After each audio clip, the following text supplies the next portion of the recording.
चट्टाकथा झील एक अल्पाइन झील है जो शॉन्टर वैली, आज़ाद कश्मीर, पाकिस्तान में वाक़ है। ये 13,500 फुट और 4,100 मीटर की बुलंदी पर वाक़ है। ये झील हिंदुओं के लिए मुक़द्दस है क्योंकि वो इस झील को शियों का मस्कन मानते हैं।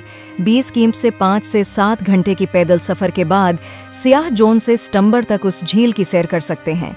झील कील से 20 किलोमीटर तवील जीप ट्रैक और फिर 8 किलोमीटर हाइकिंग ट्रैक के जरिए काबिल रसाई है। होज इस झील का 20 कैंप है।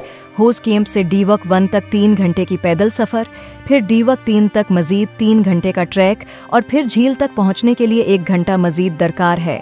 जबकि दोबारा उतरते हुए डीवक एक कैंपिंग साइट तक 3 घंटे का ट्रैक। अगला दिन 3 घंटे होज कैंप तक उतरते हुए होज कैंप से आप कील के लिए जीपें हासिल कर सकते हैं। ये झील हिंदुओं के लिए मुक़द्दस है क्योंकि वो इस झील को शियों का मस्कन समझते हैं।